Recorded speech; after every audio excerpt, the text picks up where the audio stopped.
Good evening. I want to thank you for being so humble and nice, considerate to come out here and listen to what I have to say.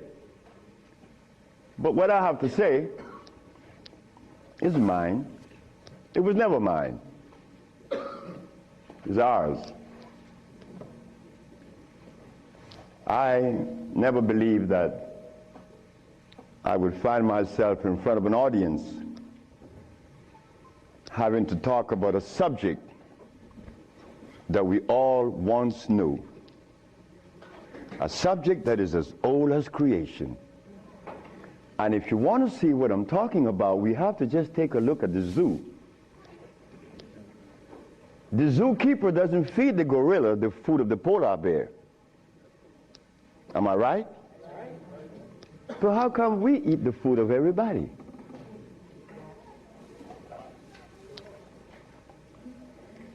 We'll begin this lecture by letting you know, first of all, I'm your brother.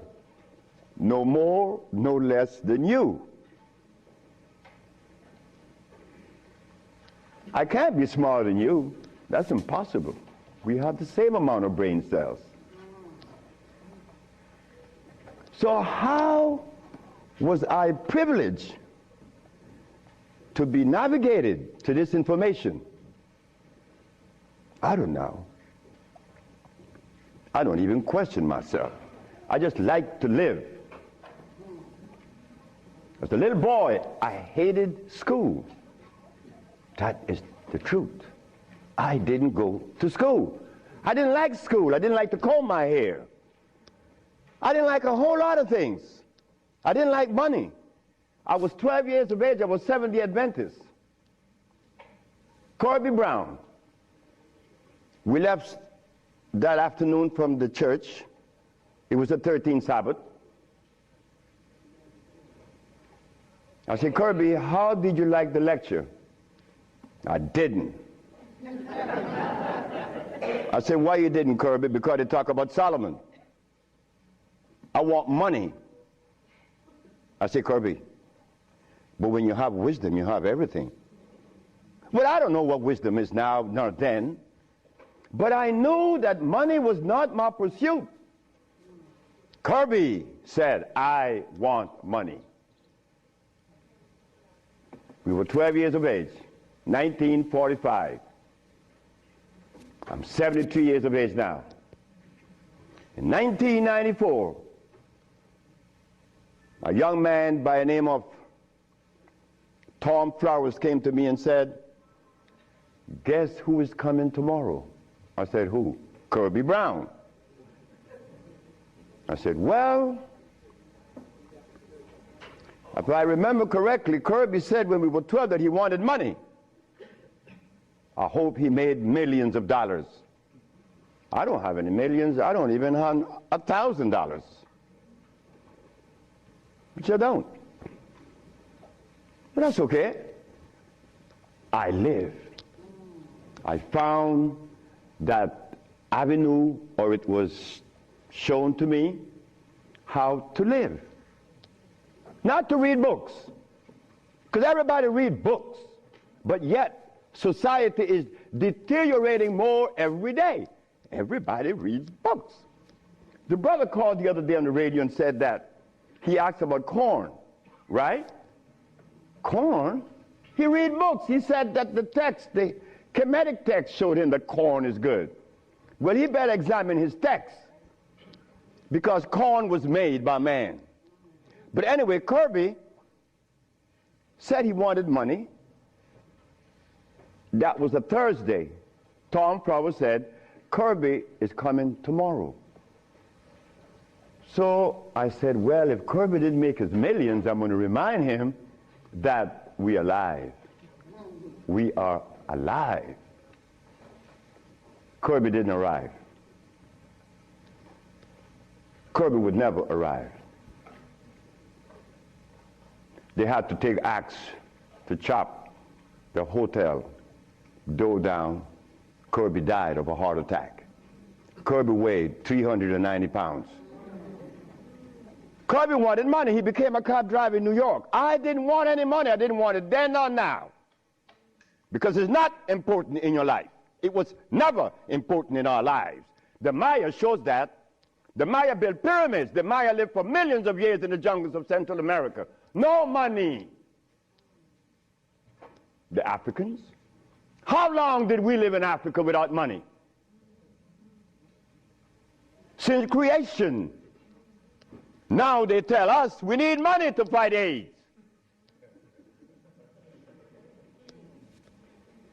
Brothers and sisters, we are at a deficit, a tremendous deficit, a deficit that if we do not pay attention, I'm glad I did. I'm glad I did, because I remained that obedient boy that just lost his mama 4 days ago.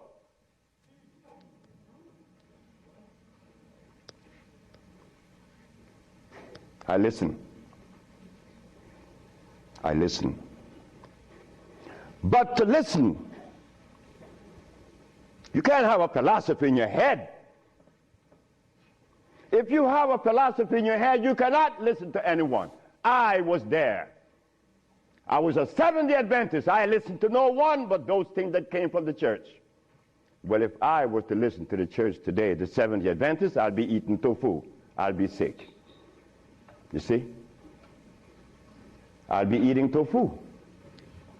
If I had gone to school, I would have become a medical scientist. I wouldn't have been able to cure AIDS, because they do not. They don't cure AIDS. If I had listened to all of the philosophies of Europe, I would have never been able to find the answer to the cure of diseases. But today, I'm going to share with you the African wisdom, the African brain, the African genesis, the African resonance, something that was never taught to us in the schools. Well, why should we expect the school to teach us something that would enhance our growth and save our lives? Why should the school teach you that? When in history has there ever been examples to show that one race of people is indebted to another? That has never been. Then you tell me that the white man is a bigot. The white man was never a bigot. He was never a discriminator.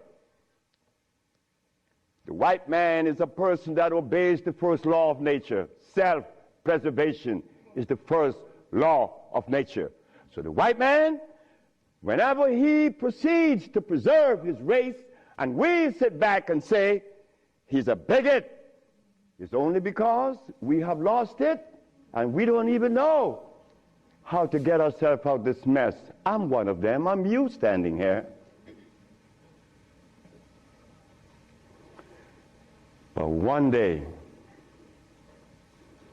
it was to be that your brother would be shown something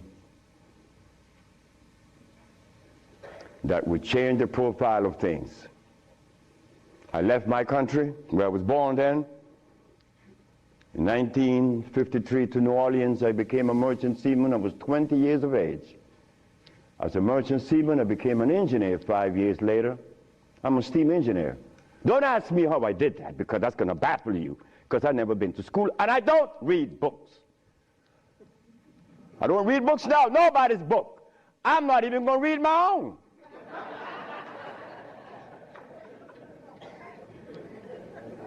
Because all the book readers come to me asking me, how did you cure AIDS? But that's like asking the gorilla, hey man, how come you keep yourself healthy without a hospital? How come you don't have any medicines? We'll begin. I became a merchant seaman right quick to take you through my life. Left Honduras without going to school, became a merchant seaman, became an engineer, worked for the County of Los Angeles as an engineer. While as an engineer, the County of Los Angeles something is to happen. Something is to change my life completely. First, it was a Mexican. The Mexican said to me, "You're dying." I said, "I know." "How do you know?" "Because I fell out going to the bathroom a Sunday afternoon, and I didn't reach the bathroom. I got up off the floor. Something must have happened between there and the bathroom." But I had gone to the neurologist, the endocrinologist, the jail practitioner in Russia, in England, in Germany, in France, United States. And they were people that knows what it is about. They had the great big books on medical science. But my asthma and my diabetes, my impotence was kicking. What happened to the books? They read books. All the physicians that treated this boy read books of all kinds. Nothing happened. I goes to Mexico, and the Mexican have a goat in his house. Every 5 words it was bad, bad. And I'm looking around. The Mexican said, "The goat bothering you?" I said, "No." "You're dying because you are disobedient." Then he brought the Holy Bible. "Honor thy mother and thy father, that thy days may be long upon the land." That's in the Bible, isn't it? But how could we honor our mother and our fathers when we don't even know what they were about? You don't tell that to an elephant, to honor his mother, because when he's born, he follows his mother and watch what his mother eats. Do you and I know what our mothers ate in Africa? We don't know, yet we dialogue. We dialogue on this level of intelligence because I know Plato, I know Aristotle, I know all about Diogenes, but you don't know what your mama ate. So everything that you talk about means absolutely nothing. So you see where they have us at a deficit? That's why we need each other's. Now, when I became an engineer, the Mexican said, "Stop eating. Don't eat anything." For how long? 3 months. I said, "Are you crazy?" He said, "No, you nuts." You ask me if I'm crazy. You've been eating garbage for 30 years. You've been eating garbage. And I'm going to remove the garbage for 90 days, and you ask me if I'm crazy. What was I eating? Hog maws, chitlin, neck bones, crackling bread, Lorne in New Orleans.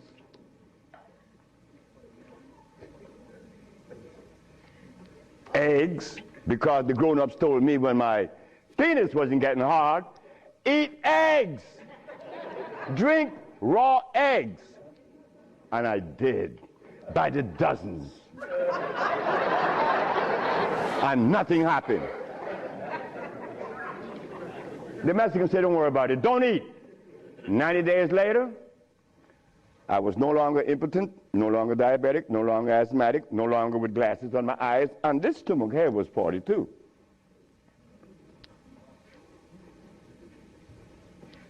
What happened to the science that the physicians were using, medical science? It didn't work, isn't it? But it worked with me. The herbs work with me. This Bible says,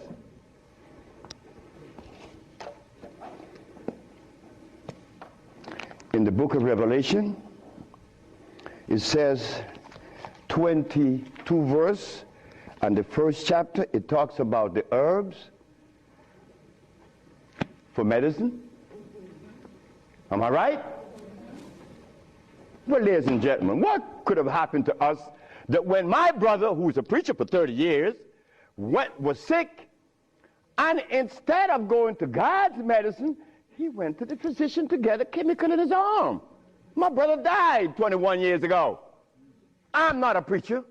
I would never be a preacher. I told that to my mother. She wanted me to be the preacher. I said, no, no, no, no, no, no. That would be the last thing that I would consider. She said, why? I said, because I want to live truth. Even if it kills me, I'm going to live truth. And truth is, the Bible says that the herbs are for the healing of the nations.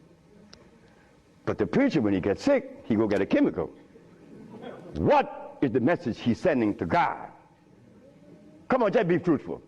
Let us be truthful today. If never again in our life, let us be that today. Why do we go to see the doctor to give us a chemical when the Bible says the herbs are for the healing? Why do we go? Well, you're going to soon find out. That's what affected me then and probably affecting me now to a great degree. More than I would ever realize. Because remember, I want to go to the blackboard.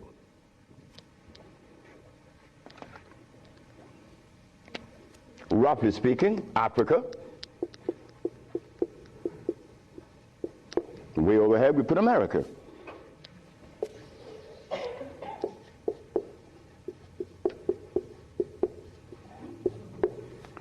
They are 4,500 miles. What happened between here and here? A lot happened.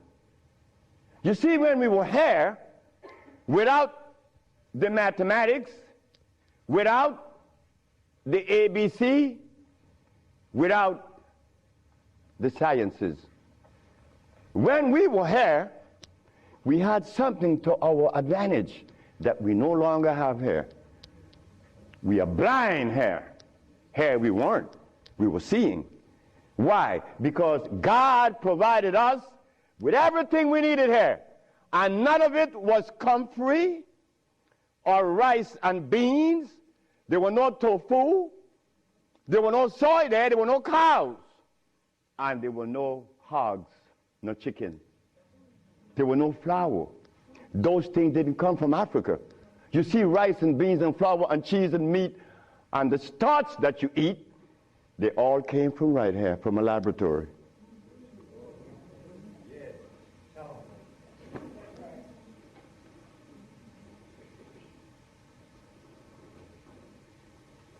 Now, for us to eat, you have to have in your big skull the understanding of biochemistry. But when we were here, we didn't have to know anything about biochemistry. Why? Because God doesn't make poisons. You see, God doesn't make carrots. Well, let me put it here. Stop the garbage.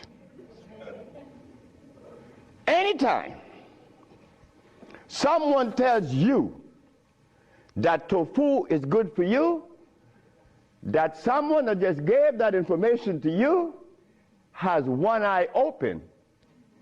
But he's confident that when he tells you to eat carrots and you drink it, you have both closed. So a one-eyed man is king where everybody's blind. But the one that recommends the tofu is only half seeing. He's blind. He got one eye open only. But he doesn't know it. Example. Before we get into the real lecture, pull this out. This is how people take privileges on us. They don't care about us.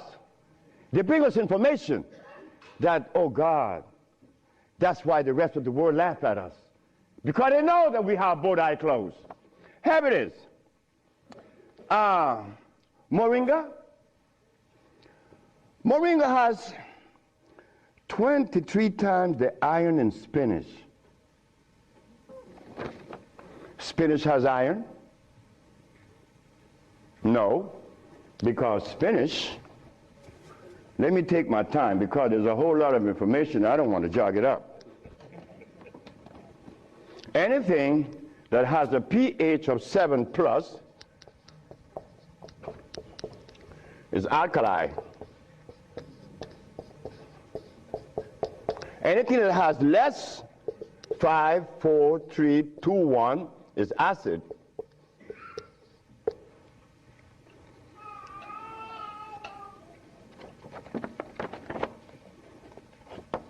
Spinach.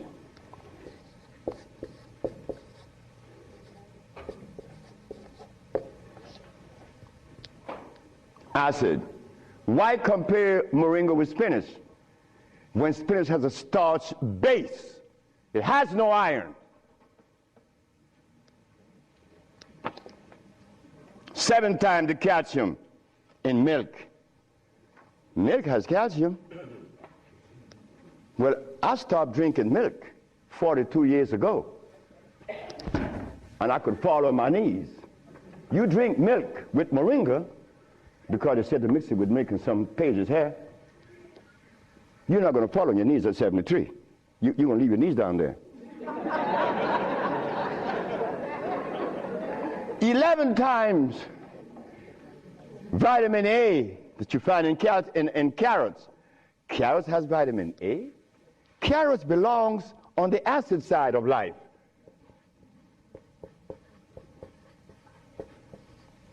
So right there, and they send it to mix with carrot juice. Why would they do that? Then up here, they talk about the Ayurvedic system of medicine recommends moringa. The Ayurvedic is Indian. The Ayurvedic system of medicine recommends cow milk. The Ayurvedic system of medicine has never cured any disease, nor moringa, nor any other system in the world. You know what this is like? When Steven Seagal tells me to come to his house because he had a headache for 5 years. Well, I knew why the headache was in his head. It was removed in less than 10 minutes. He had the bottle and said, "This bottle is powerful." I said, "Yeah, powerful, huh?" He said, "Yeah, the headache is gone." You know, he's the Dalai Lama, right? He wanted me to go to Kathmandu. Kathmandu? I'm going to go to Kathmandu. To do what? Talk to lamas. Lamas for what? What am I going to talk to lamas for?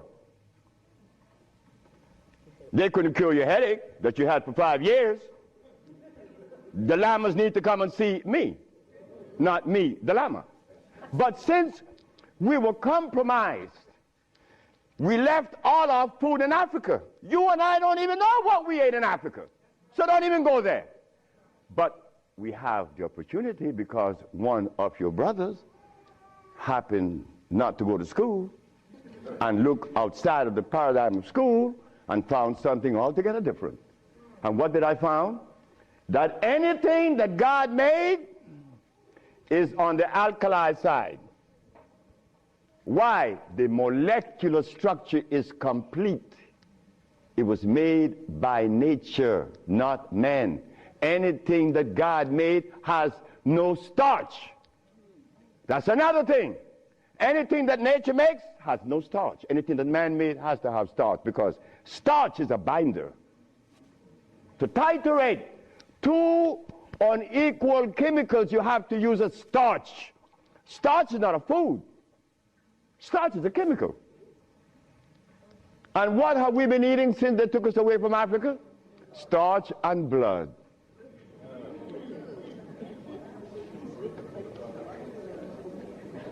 Starch and blood.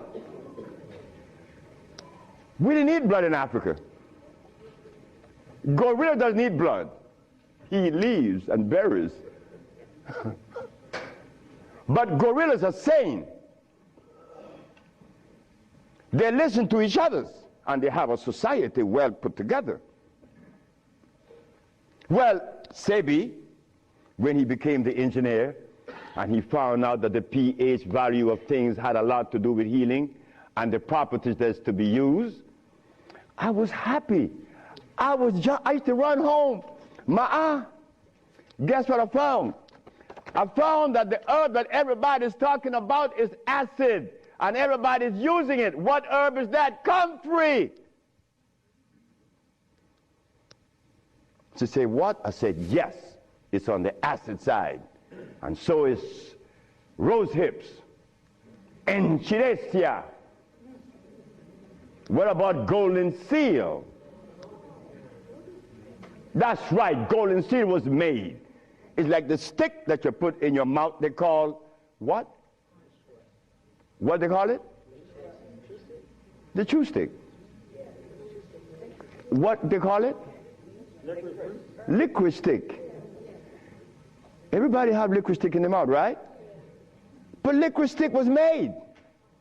It has 50 times more sugar than does sugar itself. It has glycerinic acid.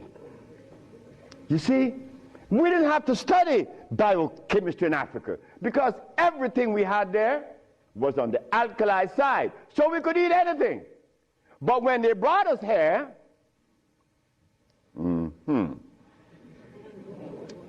put some clothes on now.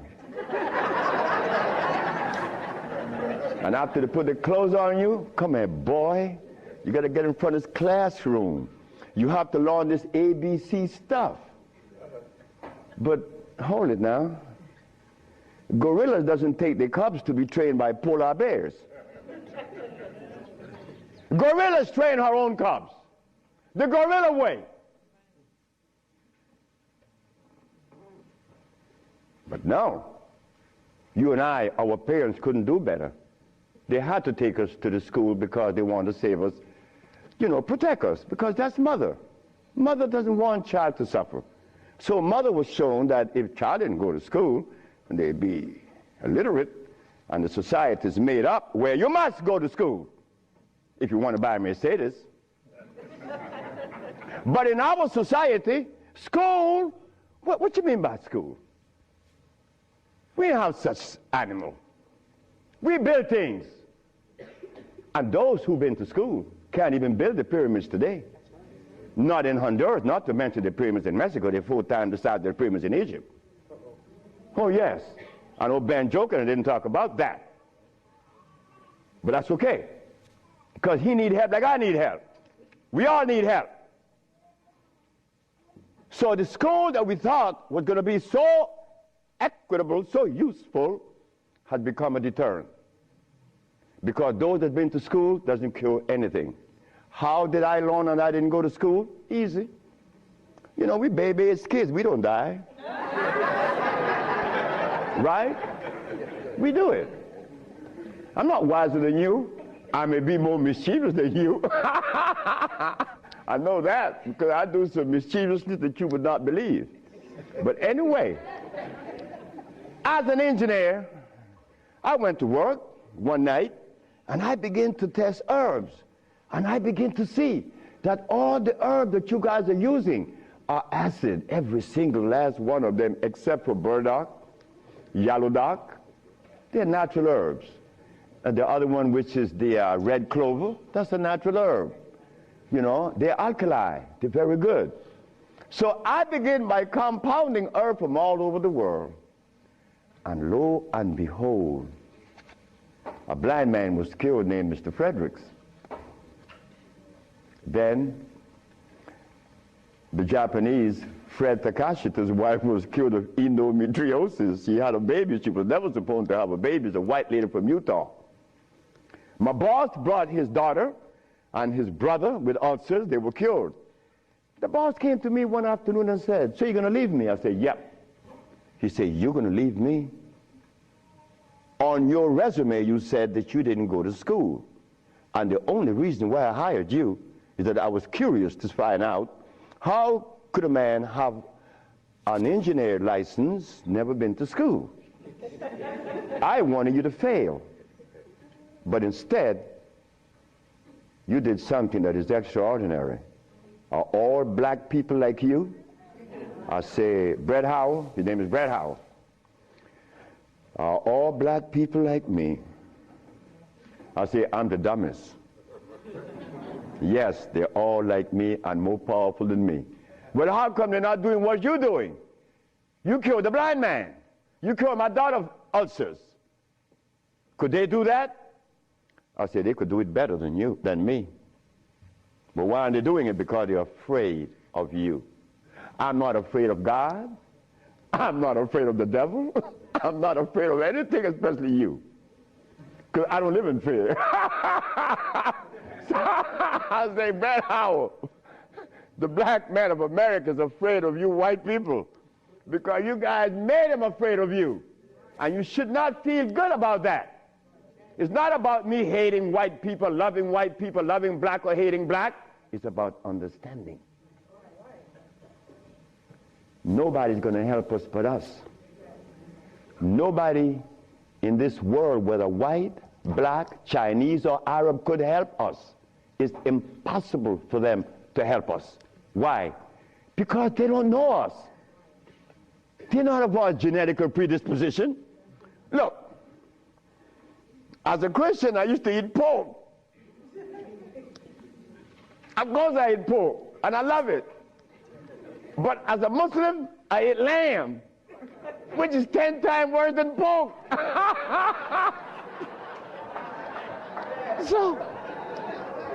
So what do I do? Who do I turn to?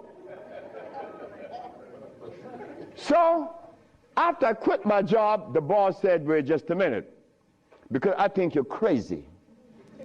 You're leaving your job as a steam engineer in 1980, when herbs in 1980, I'm making $2,900 a month. I'm going to leave my job with 10 years seniority to come after some herb that you didn't like. Why did I do this? I had to do it. It wasn't that I could see that far. I can't see beyond my nose. Talk about years ahead.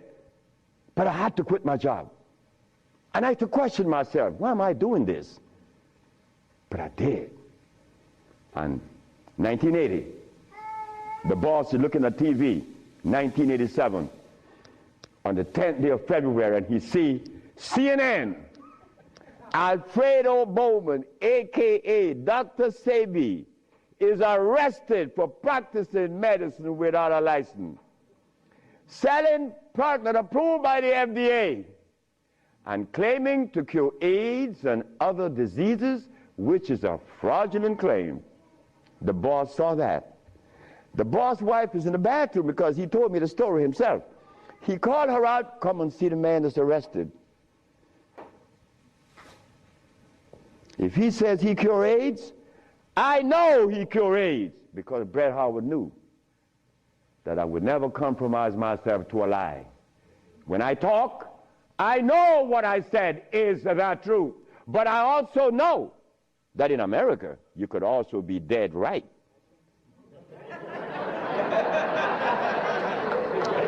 But it doesn't matter. It does not matter. I'm 73 already. They kill me tomorrow, it's all over with. I rather reach 73. My brother, who was a preacher, he only got to 50. But I stuck with you, the black woman. That was my success. You, the black woman. I always kept my eyes on you. Nobody else, not the maid, because I'm one. We don't do nothing. We can't do anything. We need you. Because it is you that held our hand. It is you that breastfed us. My mother breastfed me for only 4 years. But that was sufficient.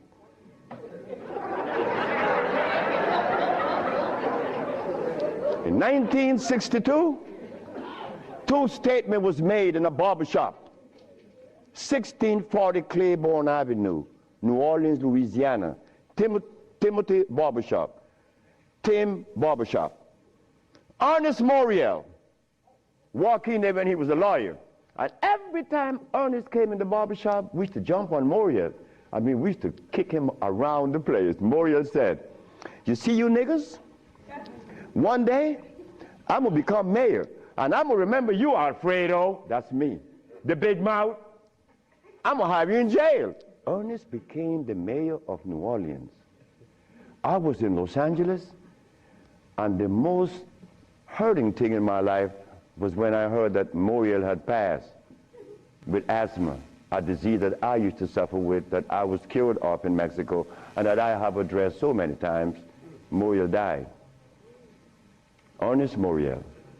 Then another statement was made by me in that same barbershop. I said that I would give the black woman a gift.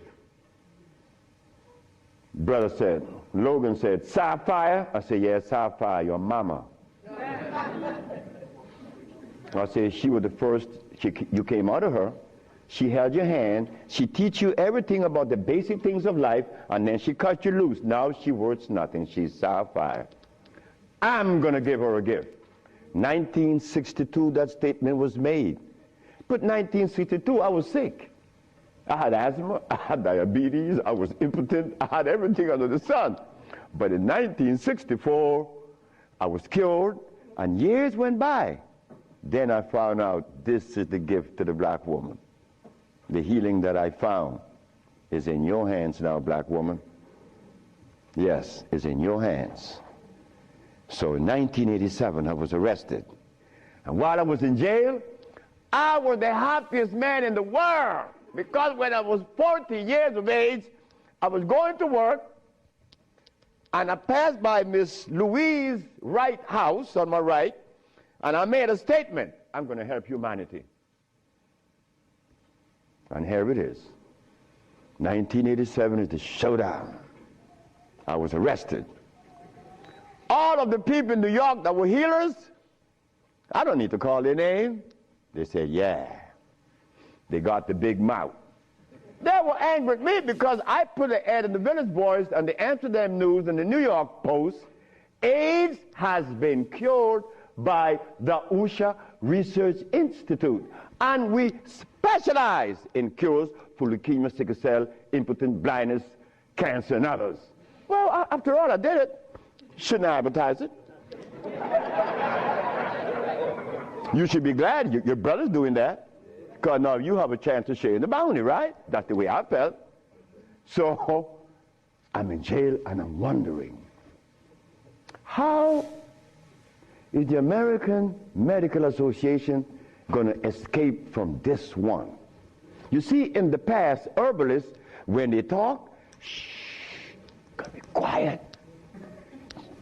Gotta talk under the table, because the physician may get you. The FDA gonna get you. But we seem to forget the one basic thing. When they remove us from Africa, did they bring our food with us? Did they? Well, how could the FDA have such kind of power over us now? Come on now, just wake up to it. So I stood in jail thinking, how am I going to do this one? This is going to be a heavy number, but it's nice because I wanted this moment. I wasn't going to back down. What you mean, back down? I'm representing some black woman. I never had a father. I never had a man in my confines to tell me something. No, I never had a stepdaddy. I had a woman. And then another woman, my grandmother. My great-great-grandmother lived to 124. Her name was Elizabeth. And she lived 70 years without a man. My great-grandmother lived 112. She lived 68 years without a man. My grandmother died at 100.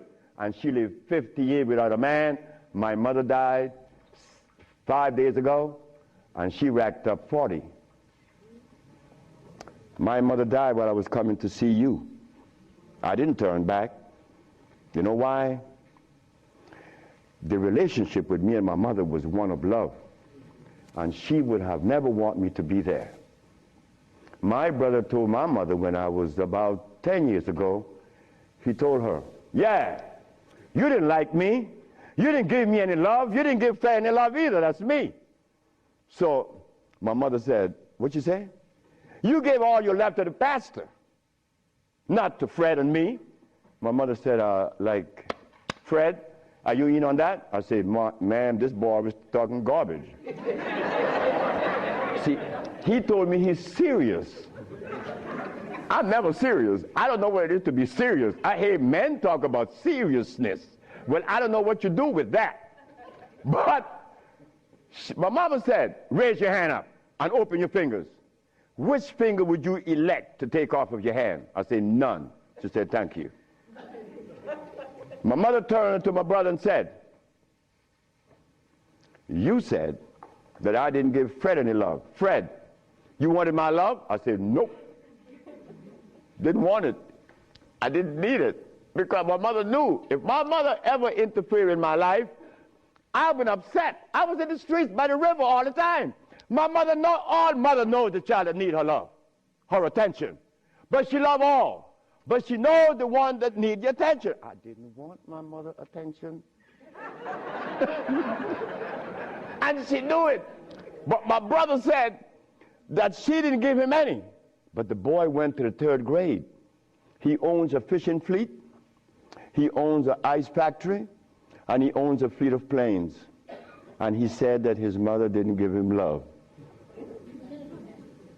You see how we could easily make mistakes? Okay. Mother is mother and will always be mothers. The greatest gender on the planet.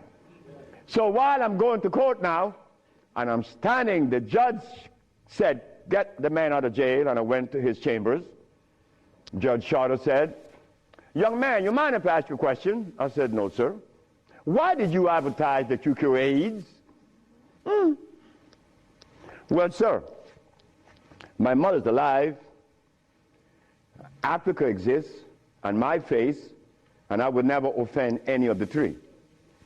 That's why I advertise that I cure AIDS.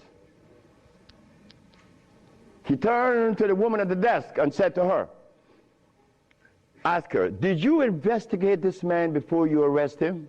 She said, no. Her name was Phyllis Spay from the Attorney General office in New York. She said, no. You didn't investigate this man before you arrest him? This man, the response he gave me, he cured AIDS. But AIDS is the easiest thing to cure. People think that AIDS is difficult.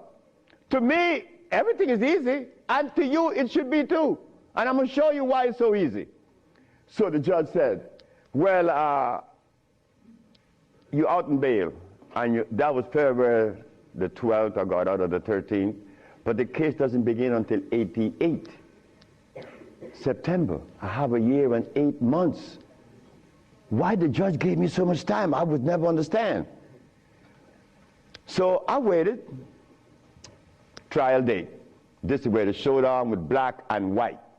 Not better or worse. We are not better than any white man or Chinese, no. We just happen to be different.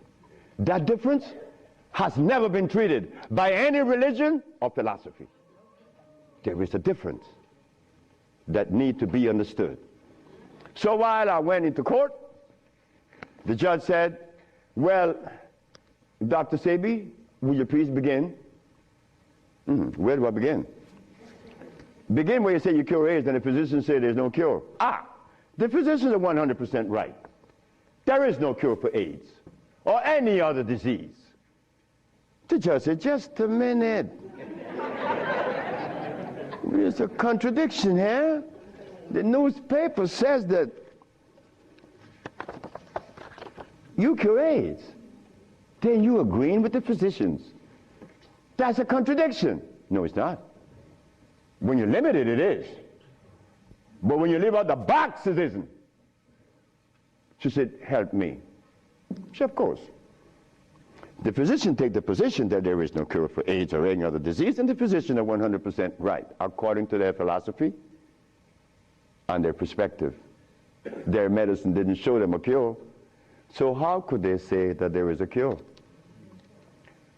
But the perspective that prepared me, there is cure for AIDS and every other disease.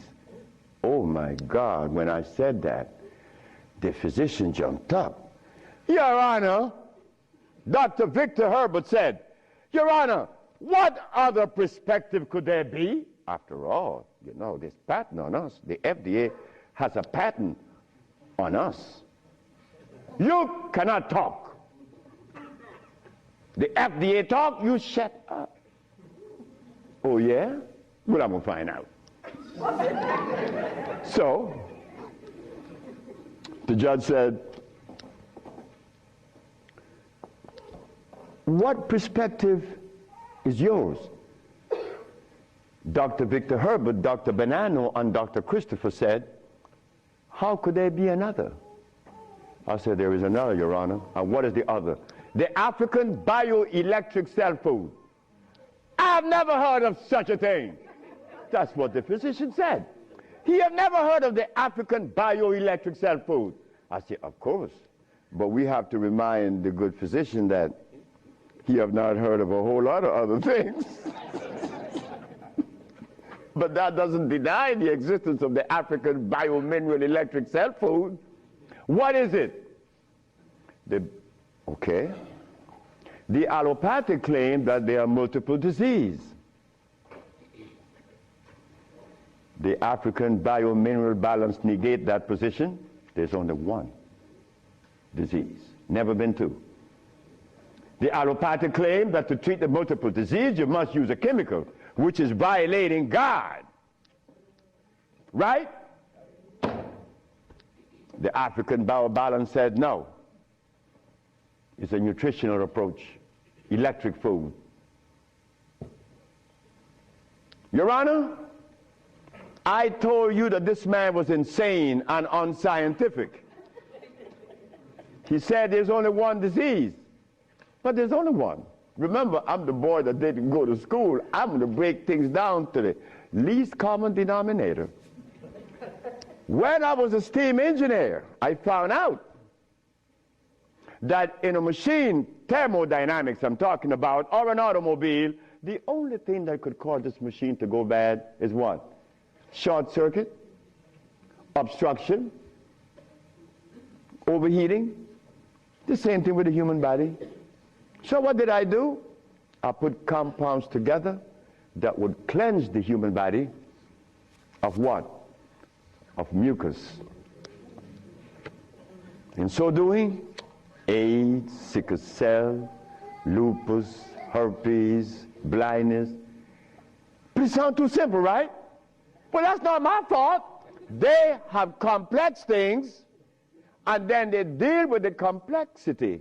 And boy, that's a job. But with us, on our journey from Africa to America, it was easy because the slave master had a ship and brought us over. But getting back to Africa, we get confounded. We can't go back now. We don't know how to go back. We better not even go back. Because when I tried to go back, this is what I did. My first trip with a passport was to Kenya. So I went to Kenya and they said, where your passport? I said, I have no passport. I said, I was taken away 500 years ago. I'm back.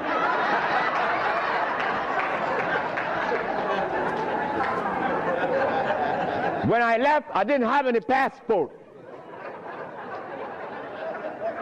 So why are you asking me for a passport now? Is a passport African? Put him one side. They put me one side and sent me back out. But you think that was bad? That wasn't bad. Wait. May I have that? I go to Africa. I go with my wife, and I said, well, boy, I'm happy. Girl, we're going to liberate Africa. We're going to do something for mother country. I go and I saw Dr. Parinyatwa in Zimbabwe. I said, Dr. Parinyatwa, I think your problems are over with. Not only Zimbabwe, all of Africa. Here is Hospital Vicente di Antoni, is an Italian hospital. Department of Blood and Laboratories. Oswald Zavala, HIV positive on the 25th of November of 1993. 17th of January of 1994, HIV negative. This boy named Alfeo Lagos, this from the Red Cross, the Honduran Red Cross. It says here that this boy, it doesn't show any date of which he contracted AIDS. Why? Because he was born with AIDS. But down here it says he's negative on the 19th day of January of 1995. Another one. This one caused a laboratory to call for me. I thought it was funny. This is the next one, the other one. His name is Alex Suarez. On the second day of January, this boy of August, he found himself with HIV positive. On the 19th day of August of the same year, 17 days later, the boy is no longer HIV positive. So they called me for what? I don't know. Because I know they're not going to change it. Now, this one you're going to like. This one is from the San Diego Public Health Laboratories. It says here that this man has a HIV-1 RNA 26,205. The boy was supposed to be dead at 25, right? Just go to the other page. 6 months later, he's less than 400. He was killed at 15. So anybody want to read it? Because I could be lying, because that's the way we think. But here it is. No, that's possible. I could be lying. Here, young lady. So, curing AIDS, brother and sister, look, that's the easiest thing for niggas to do. We could do more than that. Curing AIDS, to them is big thing. To us, it's nothing. You understand? But now, here is where this little culprit comes in. Where did I put it? The blood, no, no good. Here it is.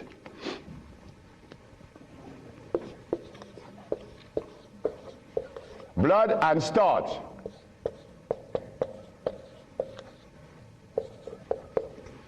Blood and starch?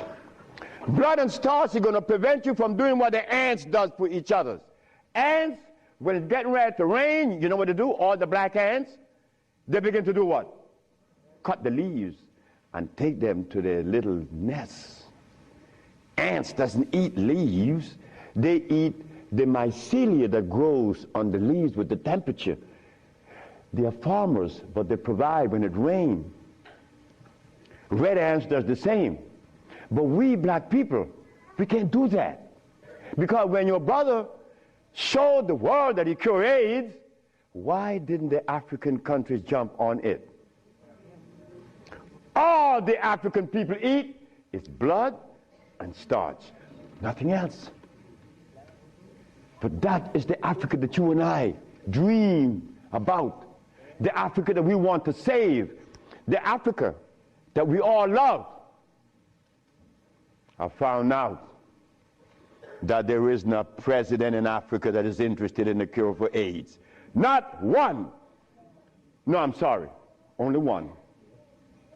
I'm not going to name the country because I may jeopardize the country. Because the one thing I learned, that when you begin to talk favorable about a country or individual, they're going to soon get him. That is a fact. So I cannot talk about the country that said to Dr. Sebi, Dr. Sebi, whenever you want to return to Africa and begin this new empire, you have 5,000 acres of land and 6 hot springs. I don't need anything else. Hot springs? 5 hot springs with 5,000 acres of land? We could grow food. We could make the best dress. I said, sir, I am not going to come to your country unless I'm able to grow marijuana. He said, marijuana? He said, wait just a minute.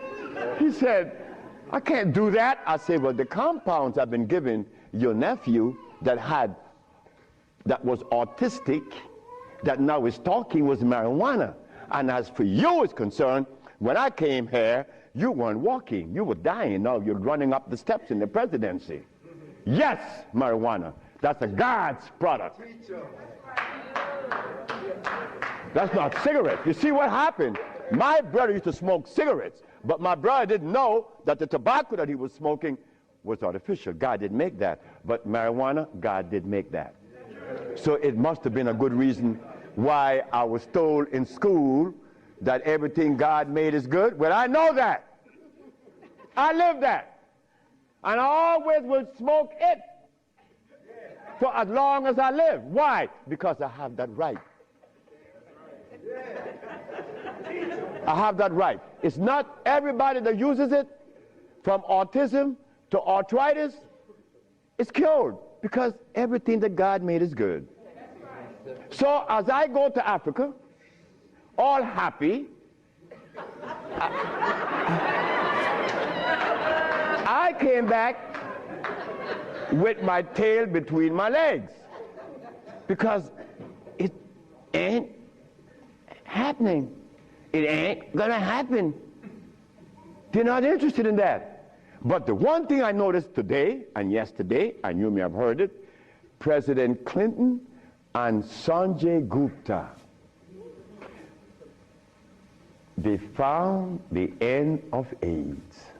How could they find the end of AIDS when they have not found the end of diabetes, the end for sickle cell, the end for any disease? But they're going to tell us that they're going to bypass these lesser diseases and jump on the major one, and they got the cure for it.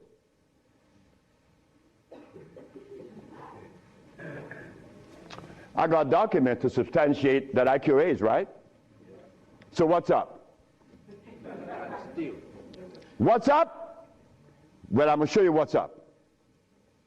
When I was in Zimbabwe, the Department of Health said, why do you come to us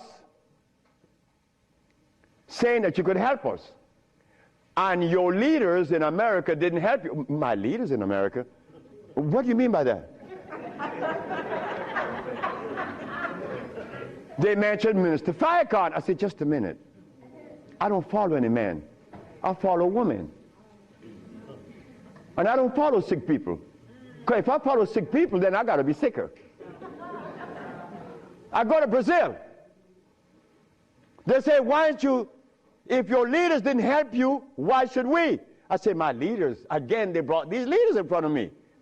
And they mentioned something like Al Sharpton and Jesse Jackson. I say, oh God. I say, why you all ask me about these people?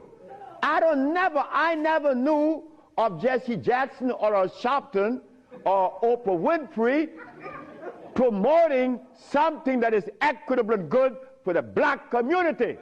That's never been. What they could do is march. That I know. But why do you ask me about it? I'm asking you, why can't you incorporate this in your repertoire? You said me, I have no leaders. My leader's my mama. The biggest testicles that anybody I've ever seen, they was on my mama. So don't ask me about leaders. I don't follow leaders. I never was part of that thinking. I don't need anyone to lead me someplace. So now I'm asking you, what do we do now? I cure AIDS. Are you going to call Oprah?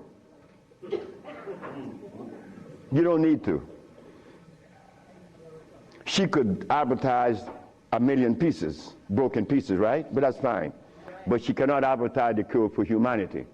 But there's one little dude that got himself in trouble.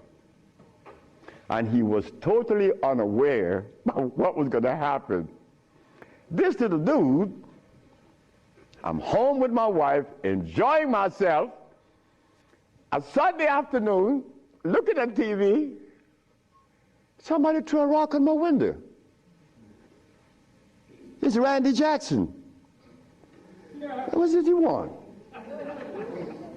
My brother want to see you. Your brother? Michael? Okay. I went. Well, he's sick as hell. Well, I treated him, and he got cured. He saw it, and he was encouraged to take me to the Rayburn building on Capitol Hill. Oh, my God. This is going to really confound you. Michael Jackson took me to the Rayburn building on Capitol Hill on the 31st day of March. April. No, of March. March. It was March. 31st day of March of 2004. I said, why are you taking me there? Because you cure AIDS.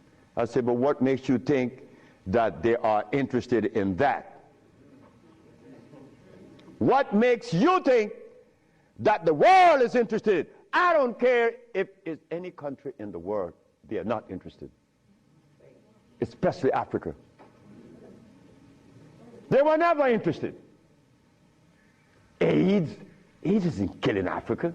Hepatitis C is killing Africa. All of West Africa is red line for hepatitis C. What you talking about? But they're Muslims. So they have to eat the Muslim food, which is goats and lamb.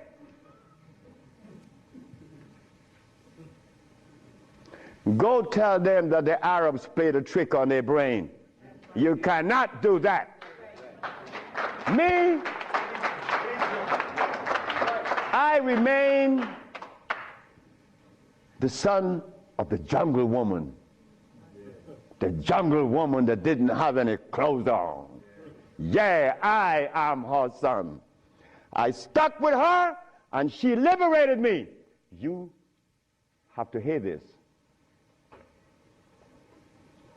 One morning, I woke up and I heard the music that was playing. You know how you turn your radio on and you're sleeping, but the music on the radio would influence you, and you dream that you're seeing the artist that's playing, right? You have had that happen to you. This morning, I'm listening to John Coltrane. 4 o'clock in the morning on channel 850 on the TV. I'm sleeping, and I'm hearing John Coltrane playing Interstellar Space. But then something was happening while this music was playing. I was looking at a black woman doing this from behind a tree. I woke up, and I didn't know how to interpret that dream. But then I was leaving that morning for Los Angeles. As I got to the airport, the governor was there. The governor said, "That's him. That's the man that cured Alcida of leukemia. That's the man I'm talking about." The governor had a lot of people around him. So I went. I was leaving for Los Angeles. He was leaving for the capital. He didn't know that we were going to meet that morning. So they was talking to me and asking me questions. Finally, 2 men that were standing away from me, they were white men from the United States. They came up to me and said, "Well, we have heard of your miracle cures." I said, "Sir, I don't even know what a miracle is, especially perform one. I just happen to cure leukemia. That's not a miracle. To you it may be. Because your school of thought have you to believe that curing these diseases is one great big feat. No, it's simple common sense. I'm an African. Now this is where the naked woman is going to come out.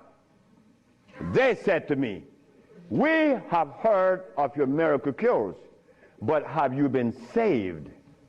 You see? Right there, I consider that an imposition. Why do you take the liberty to believe that I'm one of those that have accepted your philosophy that I have to be saved? I say, from what? The man politely answered and said, "From your sins, of course." I said, "Wait just a minute."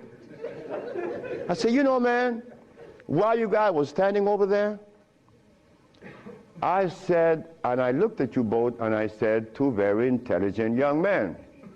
But now I have to question that." He said, "Why?" I said, "Well, because the color of my skin should have prevented you from asking me that question, have I been saved?" He said, "What does the color of your skin have to do with anything?" I say, "It has to do with everything.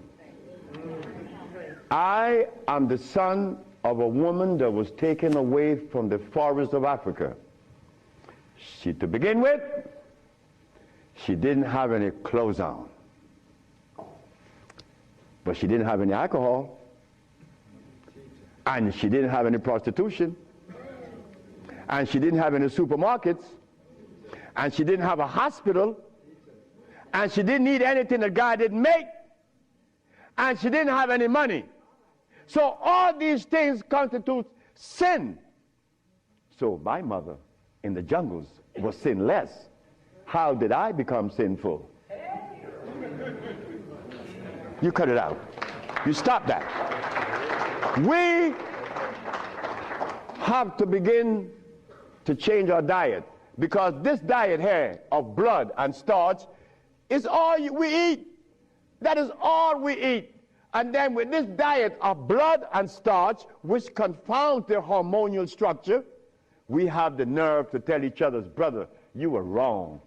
I'm wrong? I mean, where did you get that from, I'm wrong? You've been eating blood and starch, and you're going to tell me I'm wrong. No. We got to stop it. Because the blood and starch is why I couldn't penetrate Africa. So, you forgot, right? I'm in the Rayborn building. Who is present?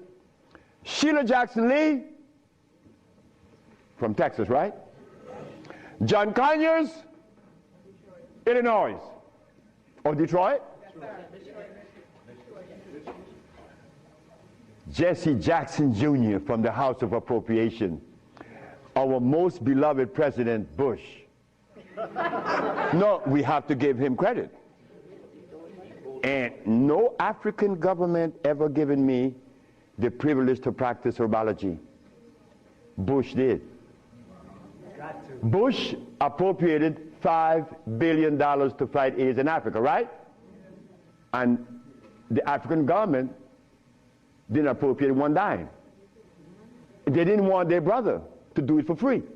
So Bush stands out way above there. Bush gave $5 billion, and Jesse Jackson Jr. is there.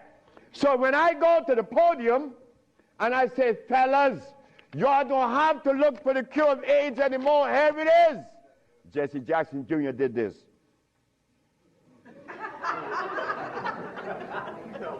I said, I'm going to talk about this. I have to write about this in my book.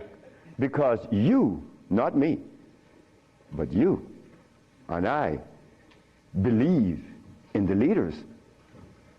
We hope that they could do something, right? Well, they had a chance. So 17 African ambassadors. Only one came to me from Mali. The only man came to me and said, Dr. Sebi, I have to respect your position, and I appreciate your position. You have proven that you cure AIDS, and I would like for you to go to Mali. But that's not the country I was talking about previously. He just presented himself that day. But Jesse Jackson Jr. didn't tell you that I cure AIDS, right? He didn't tell his daddy either, isn't it? And Miss Sheila Jackson Lee didn't talk about it, right? And so did John Conyers. So who gives a damn? You see? But that's good. That's good. We don't need leaders, isn't it? So we're going to do it. Because we're doing it now. Because those black women I'm talking about, there's one sitting there. They are going to tell the world we cure AIDS. But last night, Clinton and Sanjay Gupta is on CNN talking about the end of AIDS. How about the end of sickle cell? How about the end of lupus? How about the end of herpes? How about the end of blindness? They didn't find those, but they find the end of AIDS. How is that possible? Are we going to buy that too?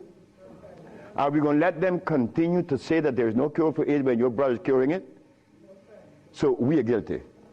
We are the one that's guilty, not the leaders, because they're sick. All the leaders are sick. You can look at them and tell they're sick.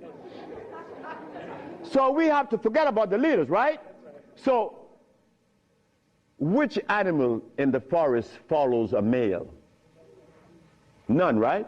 They all follow females. So how did we begin to follow males? I mean, that was the most, look, the one thing I wanted in my life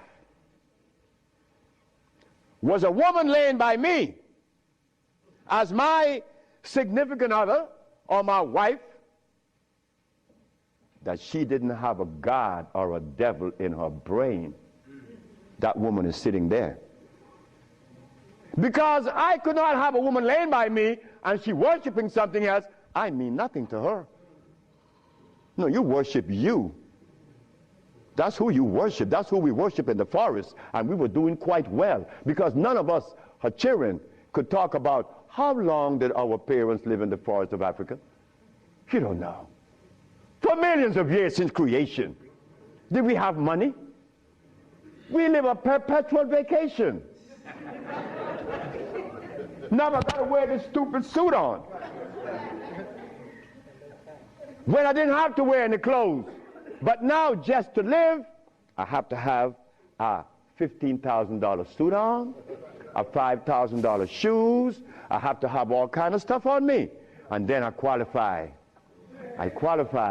Do you have a master's degree? Man, I didn't go to school. Oh, put him aside.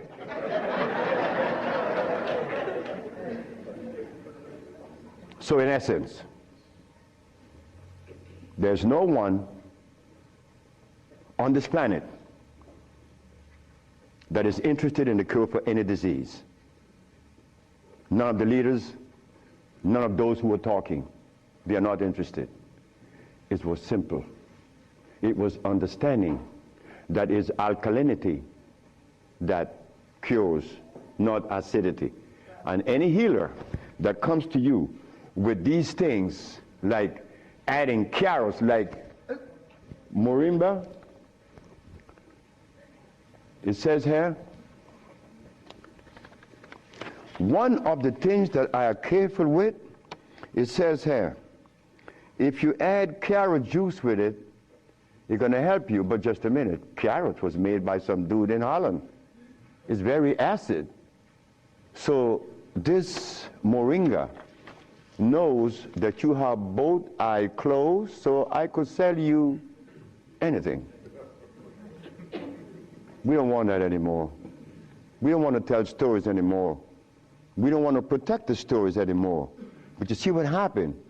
When you have been healing or call yourself a healer for 20 or 30 years using comfrey and rose hips and recommending tofu, and someone comes on the set and says that you may not be quite right, man, you get off there. You begin to get crazy. You begin to go crazy on that person because you have invested 30 years and people know you, and now you can't turn back and say, I was wrong. Well, I was wrong. And it was one little lady, 94 years of age, named Mrs. Holloman. I was along with the rest of the healers. I was reading these books by Jethro Kloss, Alma Hutchins, Indian Herbology of North America, Myers, Christopher, also this other named Shooks. And they all have calcium in it, so I had to believe that, right? And I went to Mrs. Holloman and said, Mrs. Holloman, you got to drink carrot juice. She said, sit down, boy. I think you're crazy. I think you're out of your mind. I'm 94 years of age. I don't wear glasses. I don't need you to come and tell me to drink carrot juice because I know that carrot is a poison. I was in Rattan, the island of Rattan, and a woman was listening to me talk, and she asked me, what is the best breakfast in the morning? I said, I don't know. She said, a glass of hot water. I know she was right. The sister was right. So in essence, all of the hoopla about AIDS was just noise. We've been curing AIDS since 1984. Why didn't you know about it? The media didn't let you hear it, right? Jesse Jackson Jr. didn't talk about it, right? Well, I think in the book I have to mention his name because this is what's happening. They're lying to us, and we have to stop it. We have the cure for every disease in the world.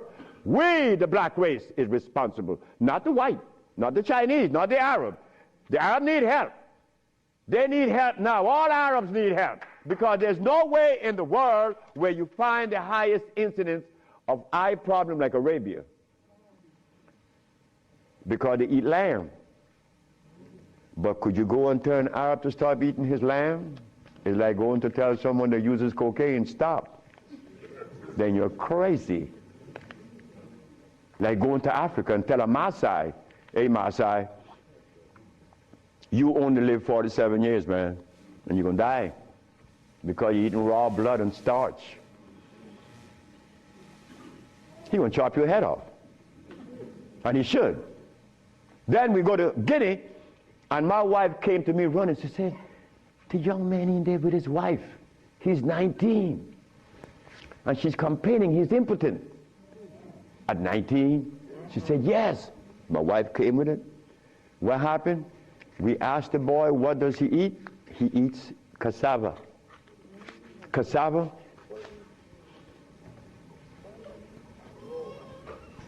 We say raw? Yes. Go to Guinea. It's a what? Cassava.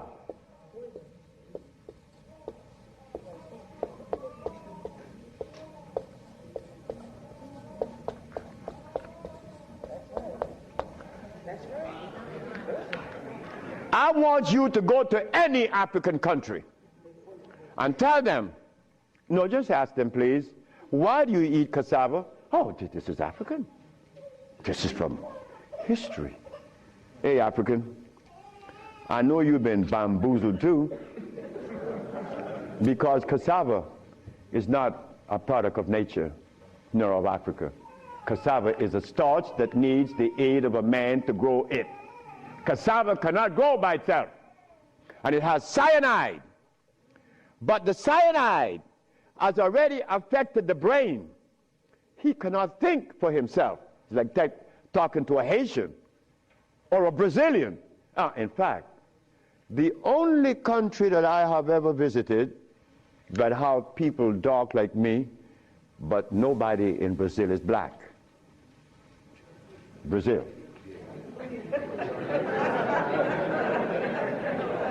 If you go and research the census of Brazil, you will never find a black person in Brazil. Everybody is white. That is how much they have offended us, that we hate the very image that God made. Something is wrong. Something got to be wrong. Me,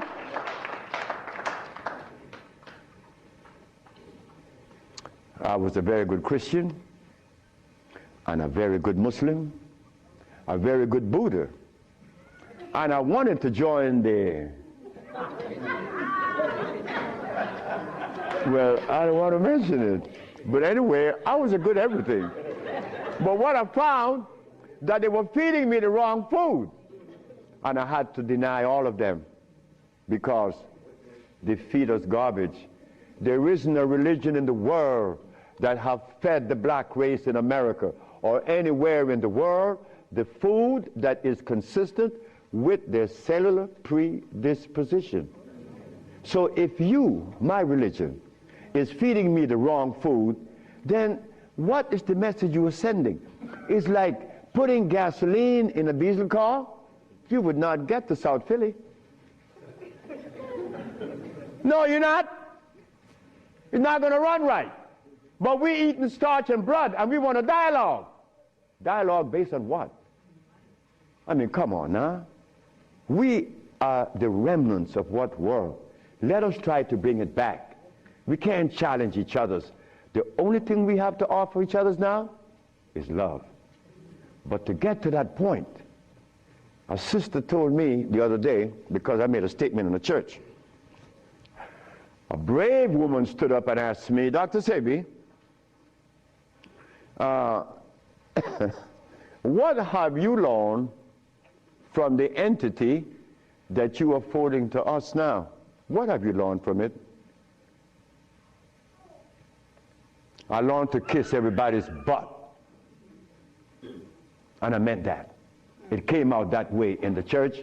Well, I had to give it that way, because that is the way it came to my brain. I kiss everybody's butt.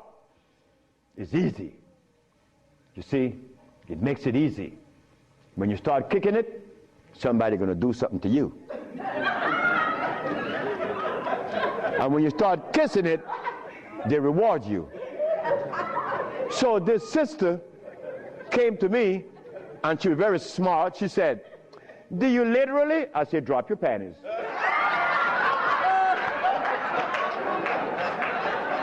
Well,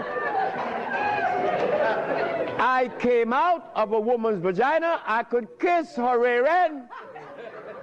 That's easy, isn't it? Is it easy?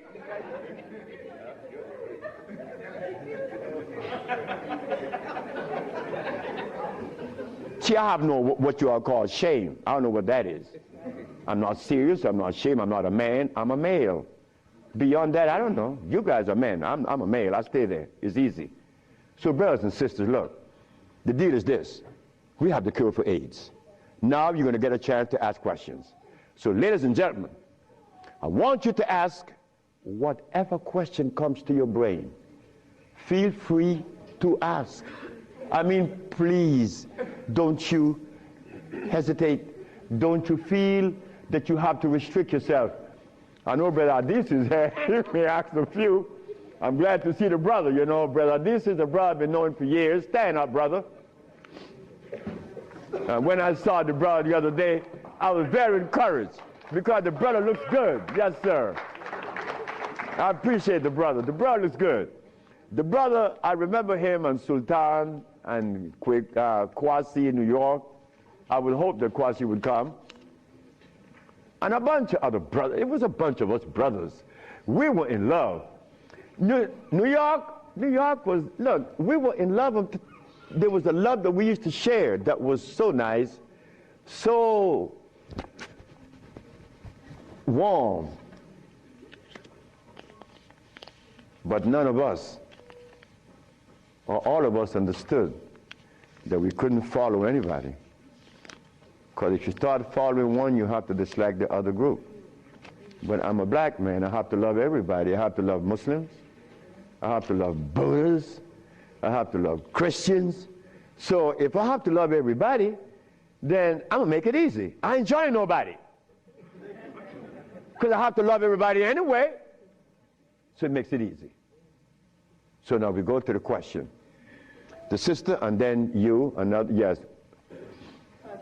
Good afternoon. Is it necessary to circumcise the male child? Again, sit down. The sister asked, is it necessary to circumcise the boy, the male child?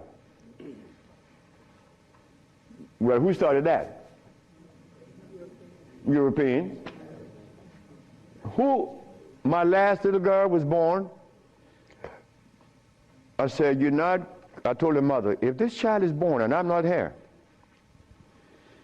you will not cut the navel string, okay? You understand? Listen to me now, Fanny. You will not cut this baby navel string, okay? And I'm going to tell you how to do it. When the baby's born, you put the baby on your chest and let the baby suck your breast. The placenta is going to come right out. You put the placenta in a bowl and put some flowers on it. Keep the navel string attached to the baby until the placenta. 4 days later, it falls off the baby. You throw away everything. No cutting, no stress. No, it isn't necessary to circumcise, because I was never circumcised. It was you. Next. I was intrigued by you before and was very successful with it. But I'm a backslider, and I want to know, what is the cure for AIDS so I can get back on track? She said that I treated her before and that she was cured, but something happened. I don't know. She wanted to get back on track.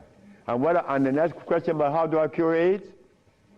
Well, I have a daughter now that's 21, and she's the key to beautiful things. She's the daughter of this woman. Her mother hated me, and with all rights. The woman was right. Oh God, she was right. I had 2 wives in the same house, and this woman is in love with me. Oh God, this nigga's crazy. He's a Solomon. Nigga, look, you are a jive, MF. Her mother cursed me out. She cursed me out, and I'm standing looking at Miss Margaret, and I could see the hurt in her eyes, because this woman is in love with this man that already have 2 wives in the same house. Boy, what do I do? And I find myself in this triangle here and don't know how I got in it. But years went by. No, she got a baby. She got pregnant. They kicked her out of the house. But that's okay. She had the baby, little girl, Zave. Zave grew up. Zave was 19. She cured her mother, her grandmother, of diabetes. The little girl that this woman didn't want to come into the world grew up to cure her of diabetes. Last month I got a notice from the mother that Zave just killed a woman in New York of AIDS. How do we cure AIDS? It's simple. We put the compounds together to address the mucous membrane, to cleanse the mucous membrane, to cleanse the bowels. Simultaneously, we went to the forest and found the herbs such as over here on the alkali side,